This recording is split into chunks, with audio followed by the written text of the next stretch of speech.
les premiers jours d'août 1914, c'était la pleine moisson. Quand les cloches ont sonné, on s'est tous demandé pourquoi elles sonnaient comme ça. Dans nos villages, tout le monde connaît le son des cloches. On se dit, tiens, voilà un mariage, un baptême, ou même un enterrement. C'est très reconnaissable. Mais là, ça ne ressemblait à rien de tout ça. C'était autre chose. Peut-être un incendie? Mais où? Quel incendie pouvait déranger toutes les cloches en même temps? Elles sonnaient les unes après les autres. Et ça durait, ça durait. On a eu le temps d'imaginer tout ce qui peut passer par la tête dans des moments pareils. Tout, sauf ce qu'il fallait. C'est le garde champêtre qui a annoncé la nouvelle. Il était monté avec son clairon et il disait à tous ceux qu'il rencontrait. C'est la guerre, c'est la guerre. La guerre? Quelle guerre?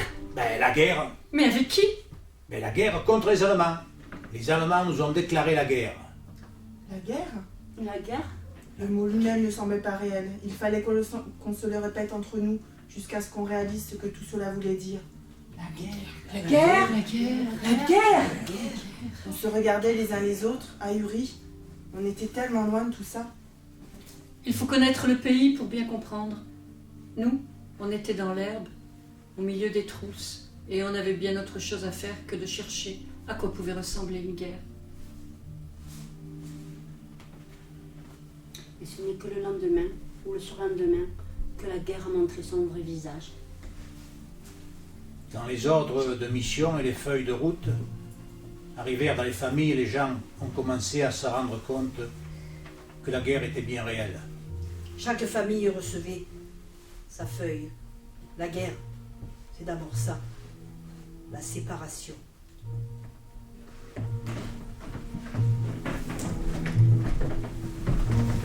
Maman, c'est quoi la guerre?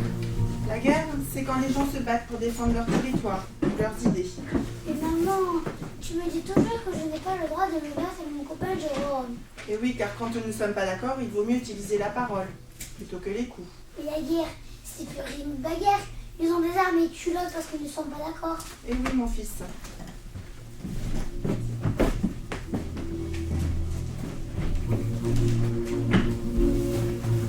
Pendant ces jours-là, le village était complètement bouleversé. Plus rien ne ressemblait à rien. Et en quelques heures, il fallait prendre des décisions. Terminer de faucher à tel endroit, abandonner tel autre. Tout le monde était dehors. On se parlait, on s'interrogeait. C'était le monde à l'envers. Oh, je crois que c'est exactement ça. La guerre avait mis notre monde sens dessus dessous. Et les hommes s'en allaient, les uns après les autres. Il y en avait qui prenaient ça à la rigolade. C'était les optimistes. Ils accueillaient leurs feuilles en plaisantant. Ils disaient ah, ça va nous faire des vacances en plein été, nous qui n'en avons jamais pris. Il faut en profiter. À les entendre. La guerre, ce n'était pas sérieux, c'était une vaste plaisanterie et il valait mieux prendre la chose du bon côté. Mais il y avait les autres, les inquiets, ceux qui voyaient tout en noir. Pour eux, la guerre, ou tout simplement s'en aller en quittant les moissons, c'était même pas pensable. Ils n'en voulaient pas, ils résistaient jusqu'à la dernière minute. Il y eut des cas de bons hommes qui sont allés se cacher dans la forêt. Ce sont les femmes qui les ont décidés à se rendre. Finalement, ils sont tous partis. Pas une famille n'a été épargnée. Dans le village, tous les hommes entre 20 et 40 ans étaient partis. Tous partis à la guerre. Au début de la guerre, on disait qu'on tiendrait facilement 6 semaines, mais qu'on ne savait pas ce qu'on deviendrait si ça durait 6 mois. On disait que dans le Nord, c'était une vraie tuerie. On disait qu'à Reims, on mourait de faim. On disait que les canons tiraient à 800 km. On disait dans un village que les réfugiés mangeaient du pain, mais là de la paille. On disait que malgré les efforts du pape Benoît XV, il n'y aurait pas de trêve à Noël. On disait que dans nos rangs, les pertes étaient minimes. On disait qu'en Indre-et-Loire, il y avait un hôpital pour enfants mutilés. On disait que des rangs entiers d'Allemands s'effondraient les uns sur les autres. On disait que un matin, le printemps allait revenir. On disait qu'à partir du 15, ils enverraient une bombe sur Paris toutes les 5 minutes.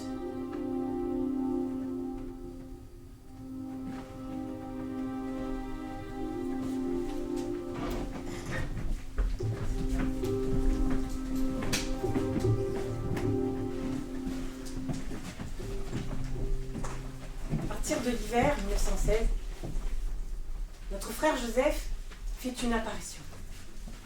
Il n'y a pas d'autre mot. C'était une apparition, personne ne l'attendait. Et sa visite fut pour moi comme un rayon de soleil. Il n'est pas entré tout de suite dans la maison. Il a toqué à la fenêtre et il a attendu que je vienne lui ouvrir. Émilie, ne t'approche pas, ne me touche pas. Passe-moi un pantalon, une chemise, des chaussettes et un pull. Mais ne sors pas. Je lui ai passé ce qu'il me demandait. Jette-les-moi. Je l'ai regardé se changer par la fenêtre. Il a jeté ses frusques militaires dans l'eau du bâcher, ce demi-tronc d'arbre creusé dans lequel s'écoule l'eau de source. Et ce n'est qu'après qu'il est rentré dans la maison.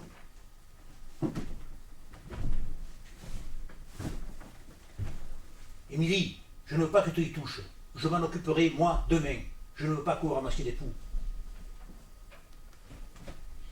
Le lendemain, c'est ce qu'il fit en premier. Il ramassa ses hardes avec patience et minutie. Il inspecta toutes les coutures et enlevait les lentes, une à une. Ah, il avait bien changé, notre Joseph.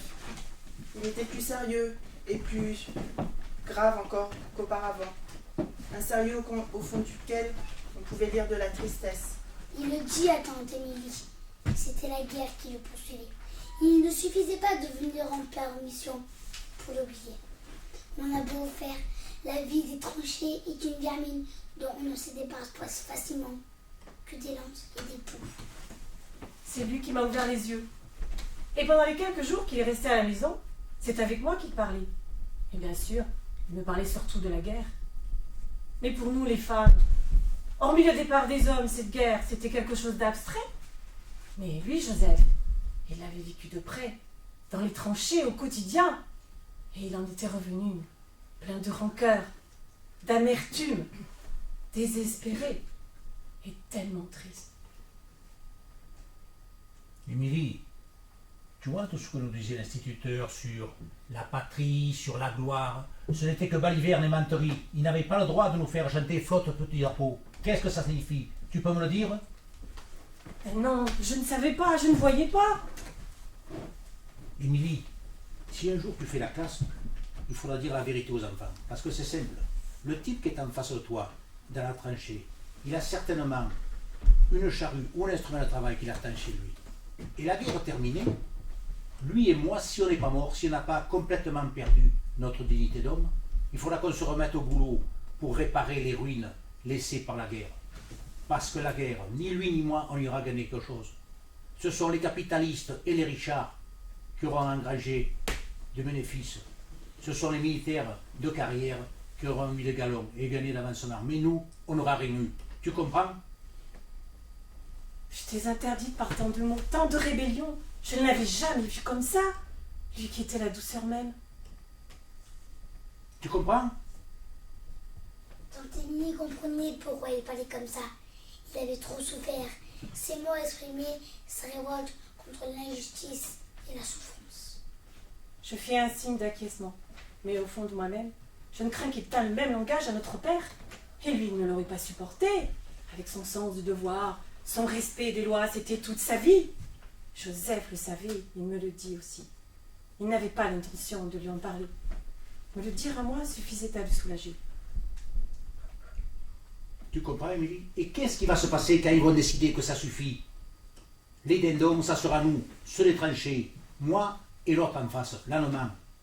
Non, Émilie, tu vois, la guerre, c'est pas ce qu'on nous a dit. La guerre, c'est quelque chose de monstrueux. Et je suis contre, 1000 fois contre. Je n'ai point tué et ne tuerai point. Et je ne veux pas participer à ça. Tout ce que je demande, c'est qu'on ne tue point non plus. Tu comprends? Tous les hommes les plus valides sont partis à la guerre. Les femmes vont se retrouver seules, à la maison, à la ferme, avec les enfants et les vieux. Elles seront obligées de prendre les terres, de diriger les travaux du commerce et les activités de la ferme. Elles devront tout faire. élever les enfants, organiser le travail de la vie et des champs, et puis attendre le retour de leur mari, avec cette angoisse permanente de le savoir en danger quotidiennement. Parce que toi, tu es jeune, tu veux devenir institutrice, il faut que tu saches la vérité. Ils ont fait le tour de la ferme ensemble. Joseph en avait les larmes aux yeux. Il se rendait compte du travail que tout cela représentait. Il restait à la charge des 2 sœurs 75 moutons, 8 vaches. Elle faisait le beurre avec une baratte à main. Elle s'occupait des foins, des récoltes. Quand il dut s'en retourner au 4e jour de sa permission, Joseph avait déjà dépassé les délais de celle-ci. Bon, pour partir, il va falloir que je passe la barrière sans que les gendarmes me voient. Mais enfin, Joseph, c'est de la folie.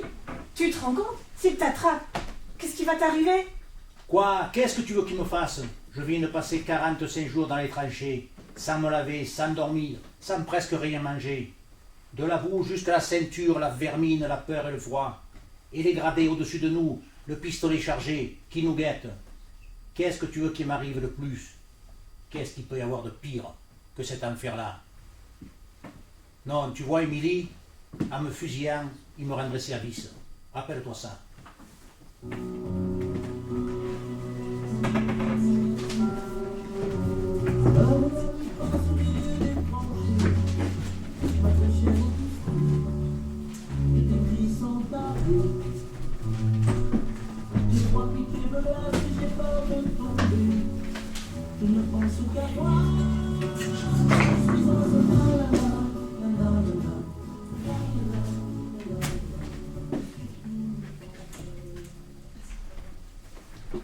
Avant de partir à la foire des Mets, je viens te donner un peu de mes nouvelles. Hier, je suis été au marché pour porter 3 agneaux et j'ai pas eu trop de chance. J'en ai tiré que 90 centimes. Mais que faire? J'ai tiré encore des plus hauts prix. Quand on les vend au cours, on n'a pas de regrets. Nous devons en avoir 55 à l'écurie et dans un mois, j'en aurai 5 ou 6 à porter. Aujourd'hui, je vais au Metz pour tirer la prime des cocons et celle des oliviers. Je suis bien heureuse que tu puisses venir un peu en permission. Oh, ce n'est pas pour que tu viennes travailler, non, non, mais pour m'aider un peu par tes conseils dont j'ai grand besoin. Je voudrais toujours faire pour le mieux, mais une femme n'est pas un homme. Demain, tante Rose va encore au marché porter 10 agneaux. Mais elle ne s'y passait pas les ventres. Car tous ceux qui achetaient pour Nice et Toulon ne peuvent plus acheter. Il n'y a que ceux qui achètent pour Marseille et aussi j'ai bien peur que les marchands fassent de nous ce qu'ils voudront. Tu te plains que je ne te donne pas assez de mes nouvelles sur mes petites affaires. Mais que veux-tu? L'écriture, ça m'énerve. Et puis, il y a bien des choses qu'il faut voir pour juger. Tandis que l'on fait comme l'on peut, mais pas comme on veut, ça ne va pas toujours à sauver. Soigne ton rhume et ne t'inquiète pas de nous.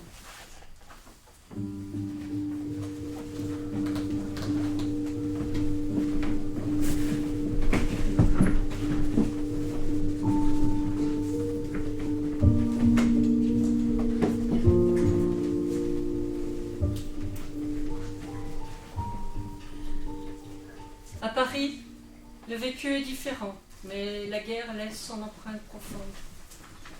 Aussitôt après son admission à l'hôpital du Val-de-Grâce, l'hôpital des Gueules Cassées, Toussaint, 28 ans, avait envoyé une courte lettre à sa femme. Je veux que tu viennes pas. C'est ce qu'il avait écrit. C'était clair, sans appel. Ça n'attendait pas de réponse. Et d'ailleurs, Jeanne n'en avait pas donné.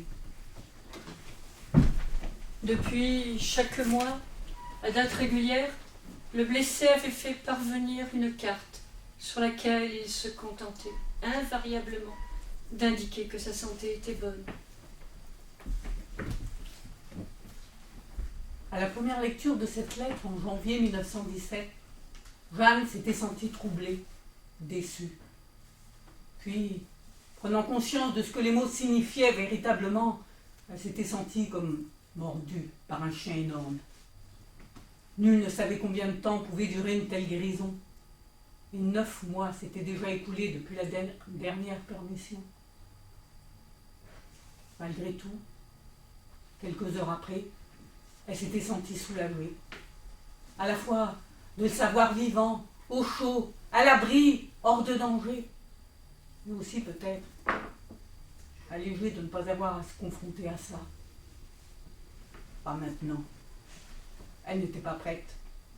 Et d'ailleurs, elle ne savait comment s'y préparer. Ni même si un moyen de s'y préparer existait vraiment.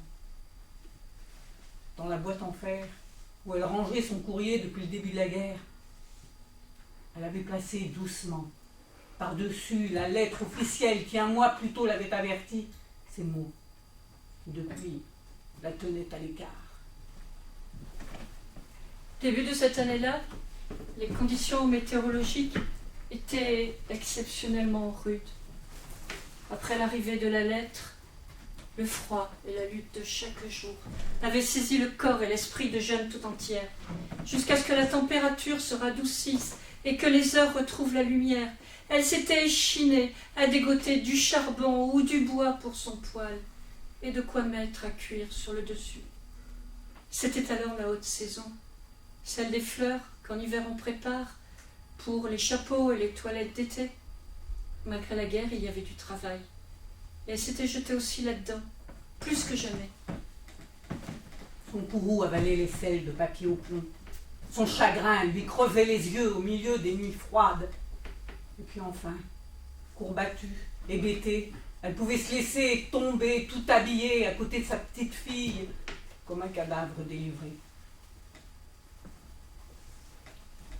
Aux premières heures du matin, elle se réveillait toujours en sursaut.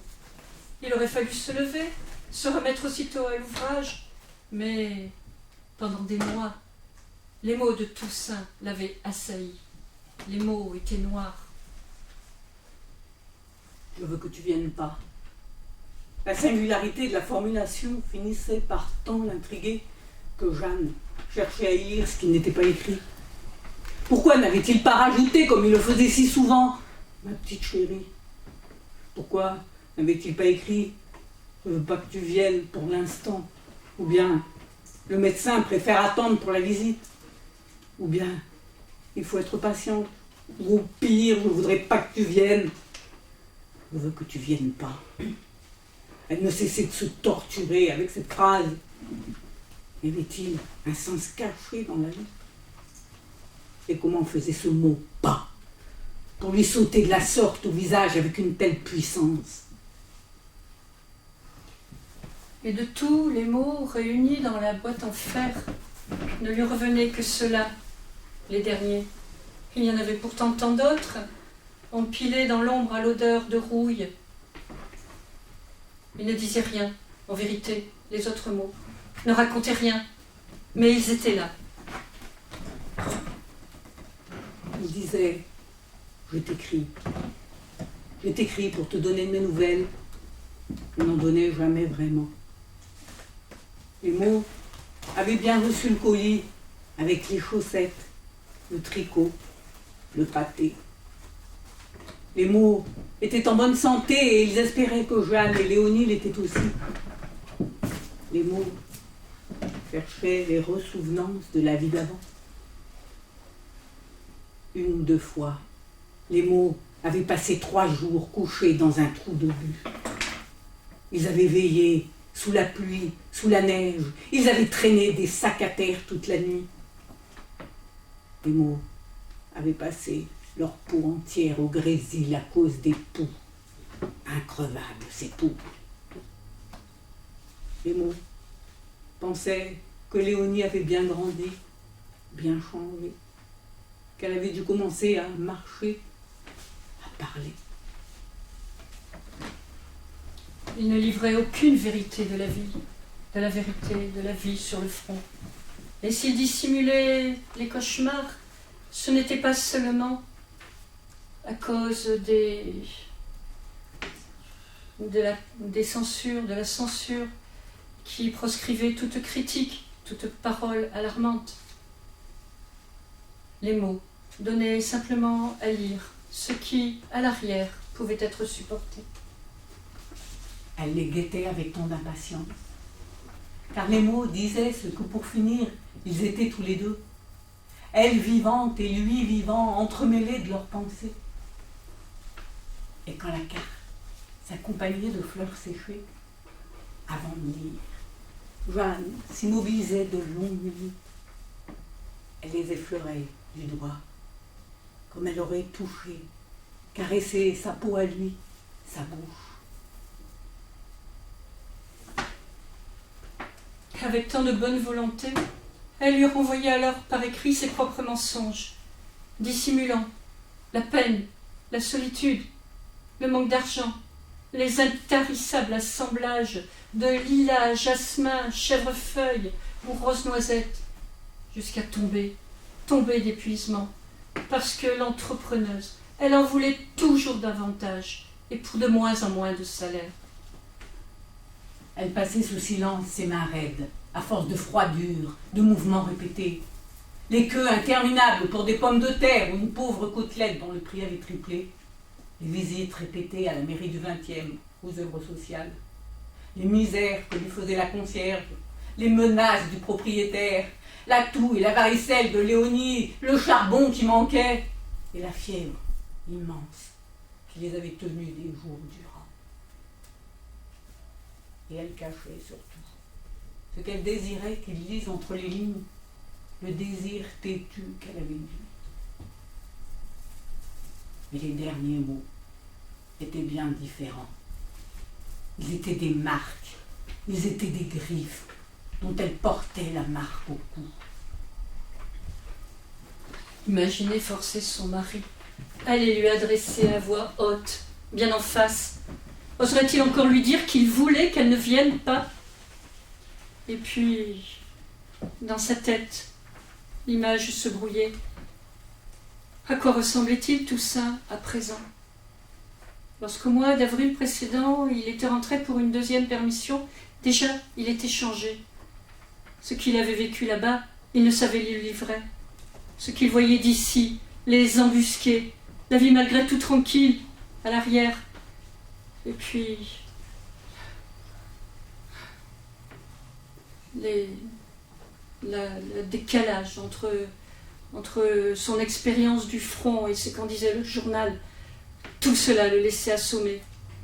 Et puis, les autres, tapotant son épaule, qui, tour à tour, et qui voulait partager sa douleur, ça faisait naître en lui des spasmes de fuite, et même le désir de cogner. À ceux qui le questionnaient sans relâche, il ne pouvait répondre. Je veux que tu viennes pas. Ça ne sortait pas de sa tête. Et pourtant, certains jours, malgré tout, par miracle, la phrase d'interdiction finissait par s'adoucir en elle. Elle se la disait à mi-voix, dans l'obscurité. Se la disait 10 et 12 et 20 fois, le visage noyé dans l'édredon de son lit. Elle disait « Je veux que tu viennes ». Et le pas final s'évanouissait dans les plumes de l'oreiller. Elle disait « Je veux que tu... » Et le long souffle d'homme reprenait naissance sur sa nuque. « Je veux ». Et le corps de Toussaint noué au sien redevenait vivant.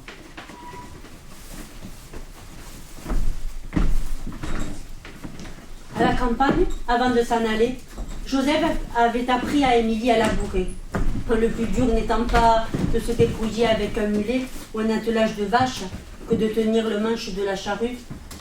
Je me souviens, nous avions une charrue toute simple, un arrière avec un manche fait pour un homme. Pour Émilie, il était bien trop haut. Quand elle faisait les sillons avec cet engin, chaque fois qu'elle accrochait une pierre, elle recevait le manche dans la poitrine ou dans le visage. Labourer était un véritable calvaire. Un jour, le coup est parti si fort que j'ai lâché la charrue et laissait partir l'attelage. Sur le moment, je fus à moitié assommée. Et mon père qui me suivait derrière s'est fâché tout rouge. Il est venu vers moi, le manche de la grappe levé, prêt à me frapper. « Allez, allez, rattrape-moi ça !» qu'il m'a dit. « Il faut reprendre la charrue, de suite !» J'en ai pleuré, tant de rage, de désespoir que de douleur. Mais j'ai repris le manche et redressé le sillon. Les mois passèrent ainsi. On n'avait aucune notion du temps. Une année aurait pu être un jour, une heure. C'était pareil. Seul comptait la fatigue, le travail. Le travail et la fatigue. Et ça, jusqu'à épuisement. Je n'avais guère le temps de penser, ni de penser tout court. Mais il m'arrivait encore de faire des projets. Et je me disais que peut-être un jour je pourrais reprendre mes études là où je les avais laissées. Je me disais, bon Dieu, cette guerre aura une fin. François va revenir, Joseph aussi. Ce cauchemar ne peut pas durer éternellement. Souvent, tante Émilie repensait à Joseph, à ce qu'il lui avait dit quand il était venu en perdition. Mais quand il reviendrait, il reprendrait le manche de l'arrière et redressera le sillon. Et je dois dire qu'à ce moment-là, mes rêves n'étaient que ça, un partage équilibré entre Joseph et moi. La maison retrouverait sa vie, notre père son sourire. Et nous pourrions finir ce que nous avions commencé. Et pourquoi Joseph m'avait-il dit ? Je suis sûre que je ne reviendrai pas. Ces mots-là m'obsédaient, me faisaient mal, je n'arrivais pas à les oublier. Pour moi aussi, la mort devenait inacceptable. Joseph, avec ses histoires de tranchées, nous avait fait ouvrir un monde que nous ne connaissions pas, un monde de refus et de révolte. Pour moi aussi, ce langage était nouveau. Mais je sentais qu'en me racontant comme il l'avait fait, Joseph était dans le vrai.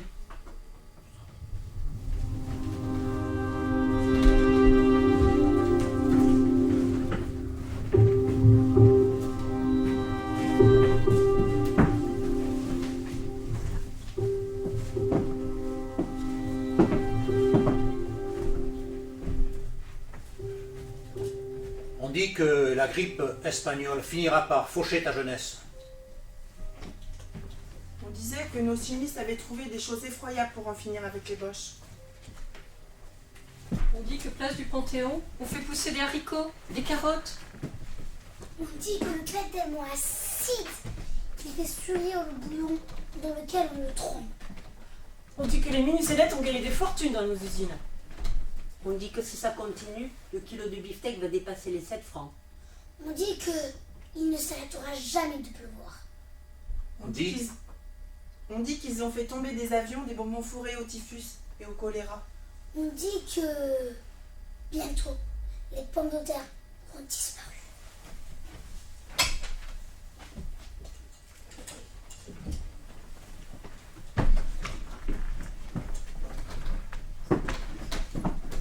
Elle dit qu'un dimanche au mois de mars, un obus est tombé à côté, à quelques maisons de là, au début de la rue de la Lune. Ce matin-là, 2 personnes ont été tuées et 8 autres blessées.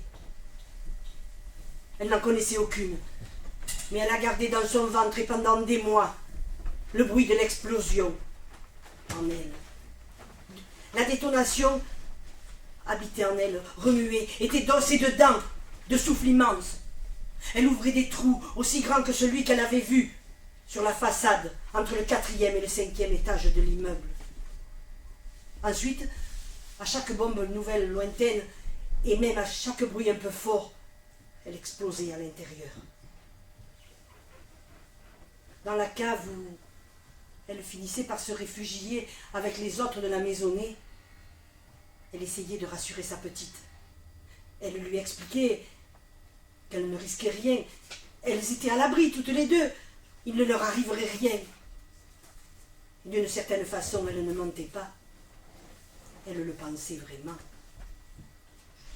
C'est son corps, lui, qui chantait une autre chanson. Son corps, depuis ce dimanche de mars, était noué en gros morceaux de peur.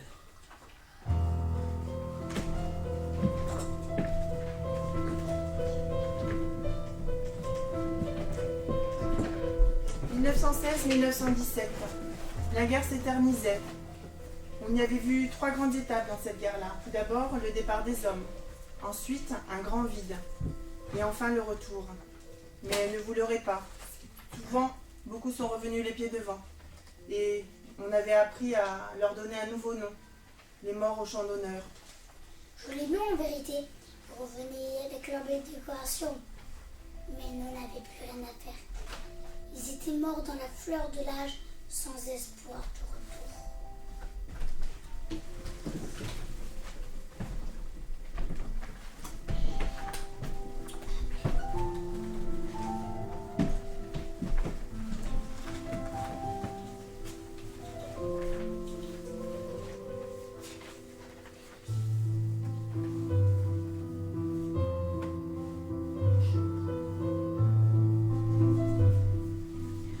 Je te dirais que nos verres à soie ont pourtant tous monté. Mais ce n'est pas ce qui nous occupe pour le moment. Simplement que nous avons attaqué de cueillir le tilleul. Nous gagnerons de 14 à 15 francs par jour, toutes les deux, avec Julie. Oh, ne t'inquiète pas trop de nous, va. À la maison, la santé est assez bonne et nous t'en souhaitons de même. Nous avons planté et semé tous nos jardinages. Et les pommes de terre commencent à sortir, ainsi que les courges et les melons. Avec Tante Rose, nous avons labouré les vies. Nous allons maintenant nous occuper du fouet. Les luzernes sont aussi belles que l'année dernière, ainsi que les prés et les trèfles. Le jeune trèfle que nous avons semé est très joli. Et les arbres ont assez du fruit, les amandiers ont un peu d'amandes. Ce matin, nous nous sommes levés que c'était 3h30 pour faire une bonne journée. Puis, la semaine prochaine, si nous pouvons aller aux cerises blanches, et chez Thérèse, ben nous le ferons. Hein. Parce que là, nous ferons encore de bonnes journées. Tu vois que ta femme gagne d'argent quand elle peut.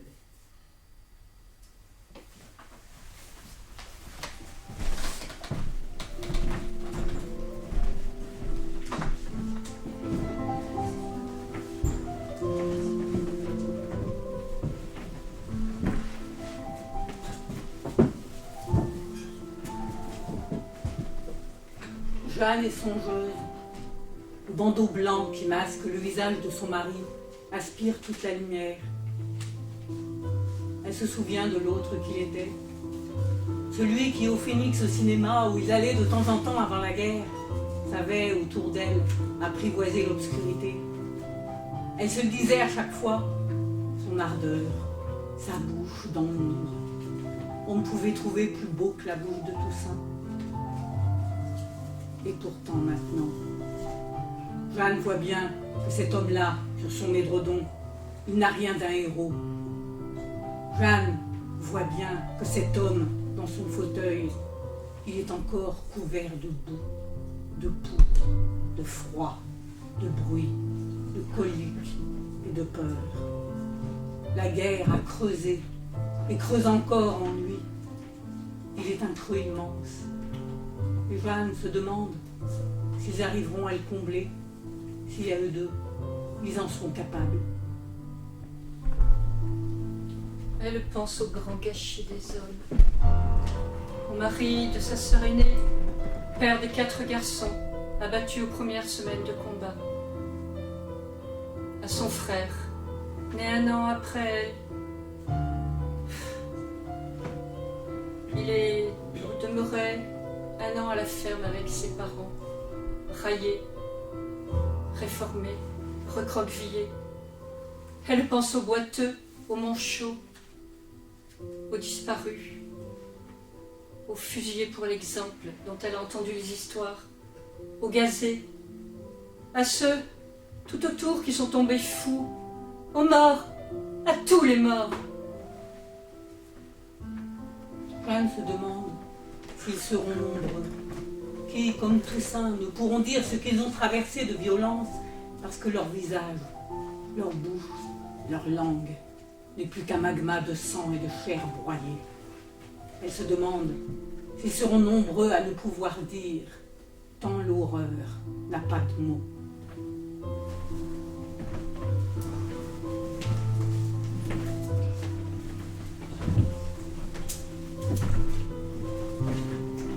En 1918, brusquement, à la ferme, nous n'avons plus reçu de nouvelles d'oncle Joseph.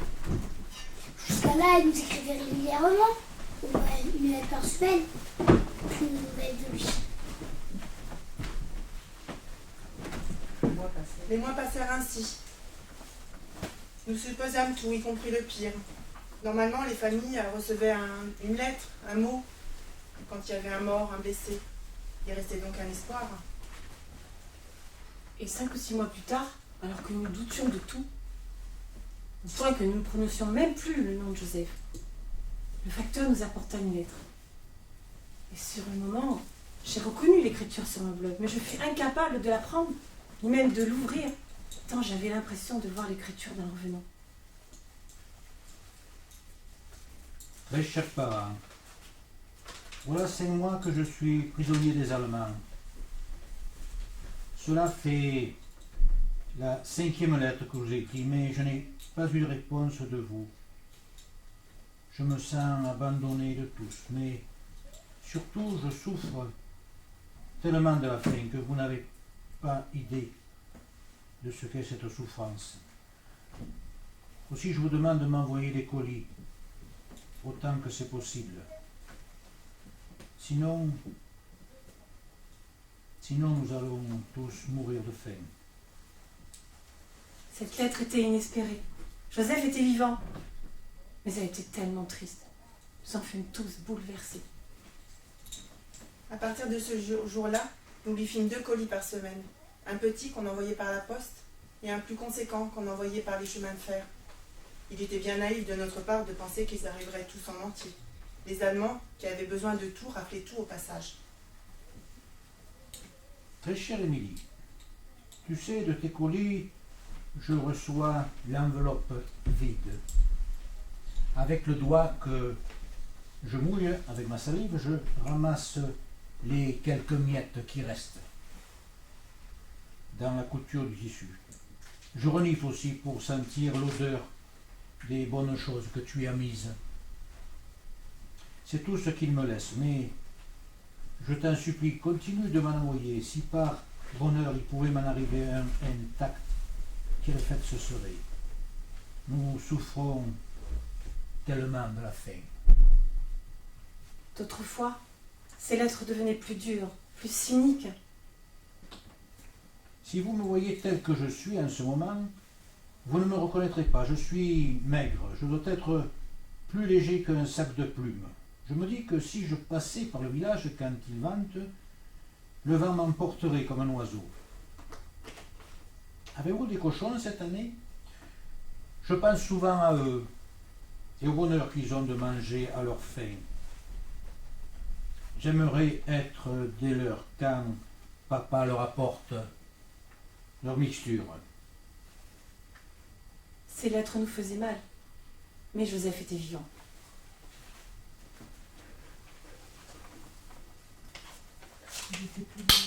Il était prisonnier, il avait faim. Mais il allait nous revenir. Son retour n'était plus qu'une question de mois, de semaines, peut-être.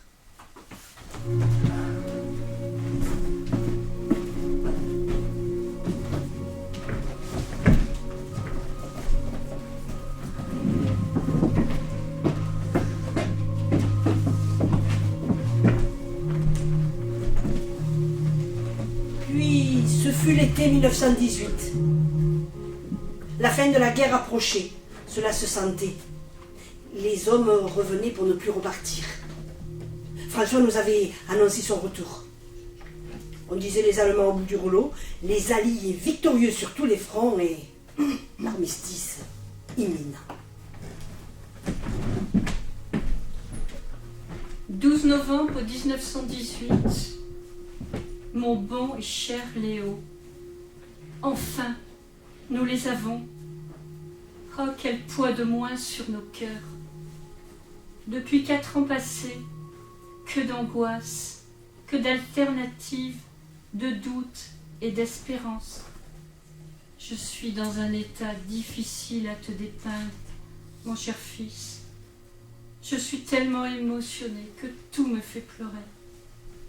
Hier, je suis allée avec André et Nénette sur la place, assister à la joie populaire. Français, Américains, écouter religieusement la musique américaine, jouant sur le kiosque les hymnes nationaux d'Amérique et la Marseillaise, la main au port d'armes et avec un respect émotionnant. Tout cela me bouleverse, et de trop pour ma vieille carcasse bien ébranlée.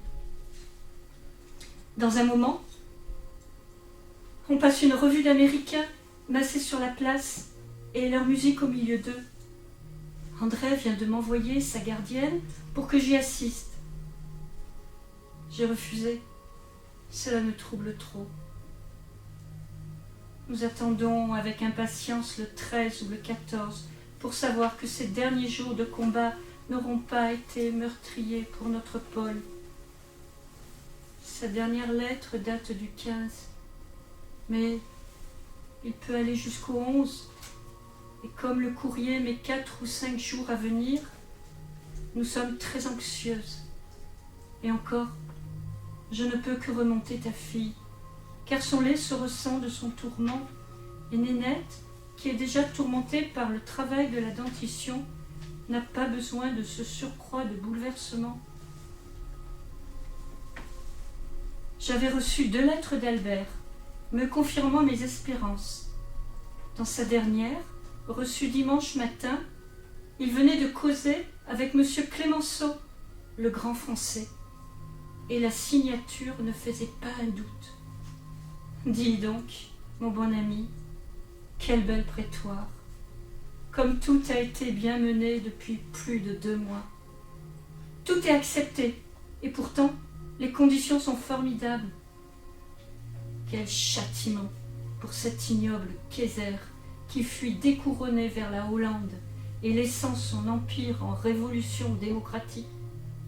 Qui aurait pu croire à une fin aussi honteuse pour lui et sa dynastie? Comment allez-vous tous les deux? Vous remettez-vous un peu de cette disparition d'un être que vous aimiez bien? Nénette est toujours belle et s'éveille de plus en plus en intelligence et en gentillesse. André va bien, son lait est bon, et ses nuits ne sont pas trop fatigantes. Je vous embrasse de tout cœur, votre mère, et grand-mère, et vieille amie, Agathe Perronnet. Nénette fait 2 risettes à grand-père et à petite-tante.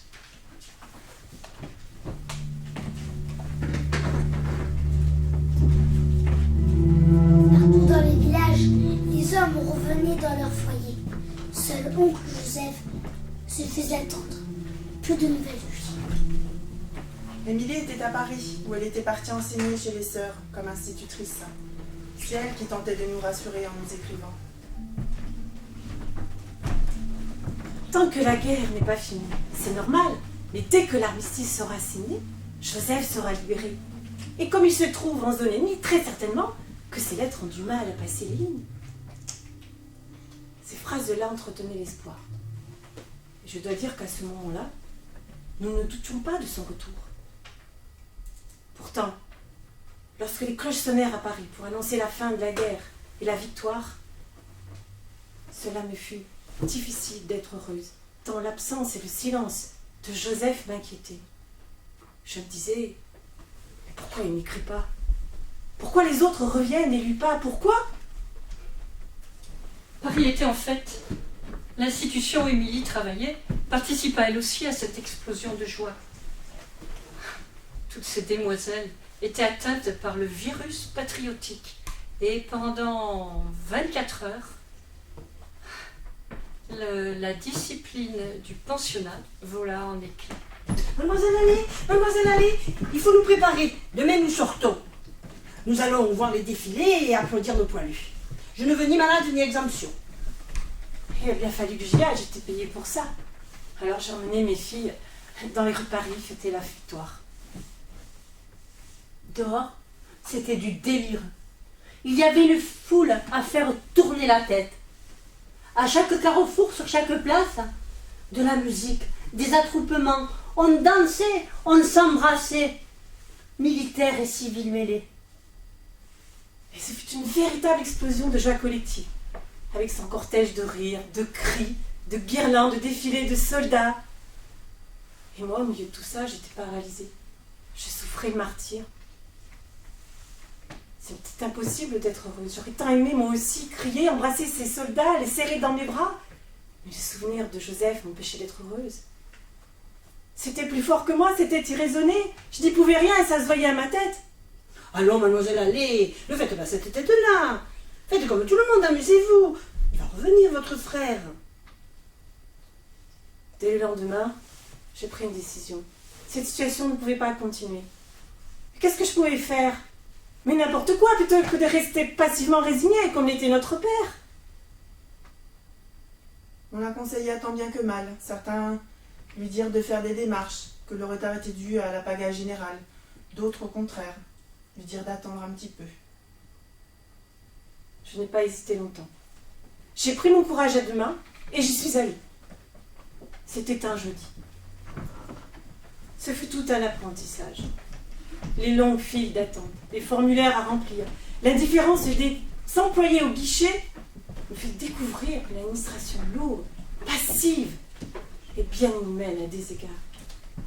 Au-dessus de ces bureaux, de ces dossiers, tous ces doigts qui cherchaient des noms dans des colonnes, un numéro matricule, et notre frère devenait une abstraction. Son nom ressortait d'un tiroir pour lui retourner l'instant d'après. Ce jeu d'apparition, de disparition, d'espoir, de désespoir me brisait le cœur. Mais que faire? Je n'étais pas la seule à courir dans les couloirs à la recherche d'un homme disparu. Des mères, des sœurs, des épouses se débattaient contre l'impossible silence. Comme moi, elles espéraient un miracle. À chaque fois que j'y allais, je repartais, la mort dans l'âme. À force, je ne croyais plus au miracle. Je me disais qu'il était inutile de penser que Joseph allait revenir, qu'il était mort. Mais cela, je ne pouvais en parler à personne. Et comme ils disent au ministère, tant qu'il n'y a rien d'officiel, il y a toujours un espoir.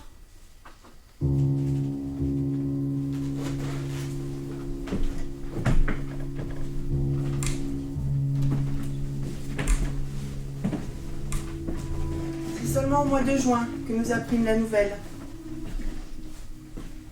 Avec toute la froideur d'un formulaire ministériel, sans regret ni condoléances, juste le nom, les prénoms et une date, le numéro de matricule. Une courte phrase mentionnant le lieu, la date. Joseph était mort le 11 novembre, le jour de l'armistice, au moment même où la France chantait et dansait sur les places.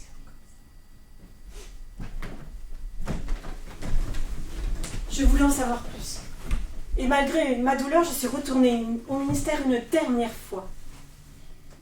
Oui, Joseph était mort de faim. Il y avait une note du médecin, de faim et d'épuisement. On l'avait enterré sur place avec d'autres camarades dans une fosse commune, à Avène. Des Avènes, il y en a 5 en France. Tout ce qui nous est resté de lui, c'était son souvenir et une plaque d'émail contre le mur du cimetière.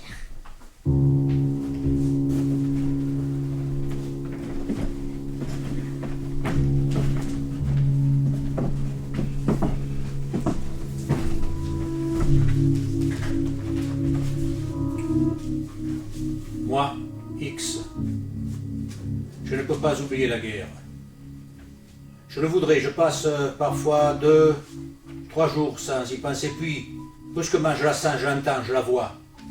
Je la subis même, et j'ai peur. Oui, j'ai peur. Ce soir est la fin d'une belle journée d'été. Sous moi, la plaine est déjà toute rousse. On va faucher les blés. L'air, le ciel, la terre sont calmes et immobiles. 20 ans ont passé. Et malgré ces 20 ans, je ne me suis pas lavé de la guerre. L'horreur de ces 4 ans reste en moi. Je porte la marque, tous les survivants portent la marque.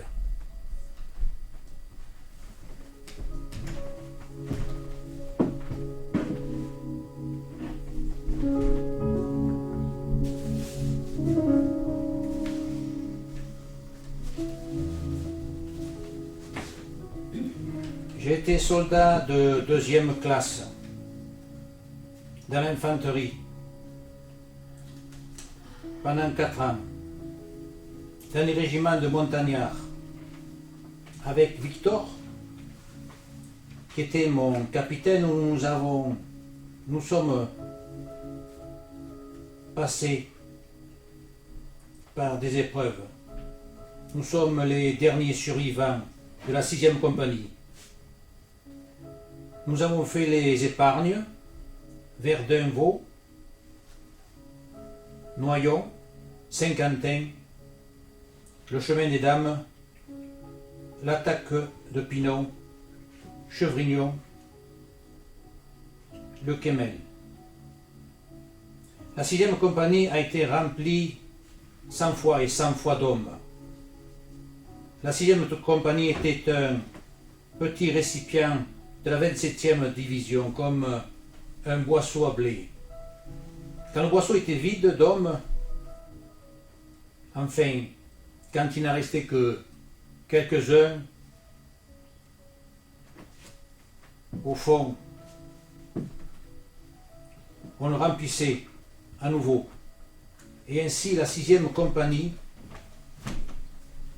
a été remplie 100 fois et 100 fois d'hommes.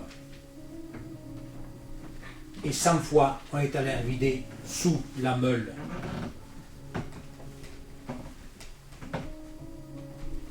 Il doit faire comme moi, car nous sommes de tout ça les derniers vivants, Victor et moi. J'aimerais qu'il lise ces lignes. Il doit faire comme moi le soir, essayer d'oublier. Il doit s'asseoir au bord de sa terrasse et lui, il doit regarder le fleuve vert et gras qui coule dans les bosquets de peupliers. Mais tous les 2 ou 3 jours, il doit subir comme moi, comme tous, et nous subirons jusqu'à la fin. Joanne ne sait pas si un jour Toussaint pourra reparler. Elle y réfléchit pourtant, là, au milieu de cette mer humaine qui tous les emmène vers la victoire. Elle a perdu sa vie d'avant, elle le sait.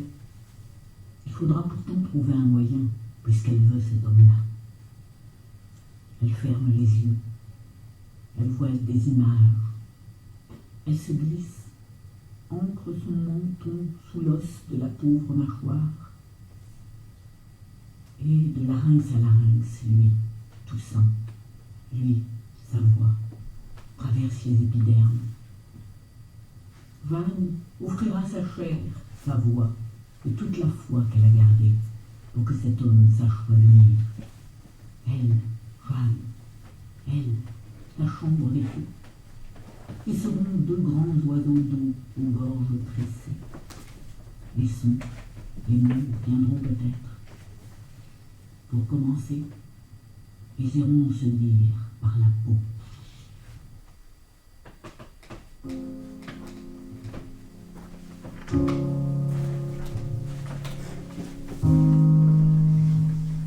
N'oublie pas, mon fils, la vie est un précieux cadeau. Apprends à écouter, pas seulement les mots, mais aussi le cœur de celui qui te parle. Apprends à exprimer ce que tu ressens. Utilise tes crayons, tes paroles, pour affirmer ce que tu penses. La vie pulse en moi. La beauté du monde vibre dans chacune de mes cellules. Chaque jour, je remercie la vie pour le toit au-dessus de ma tête, la nourriture dans mon assiette et la présence de mes parents. Je peux aller à l'école pour apprendre comment fonctionne le monde, pour ne jamais oublier ceux qui sont morts dans cette guerre de folie.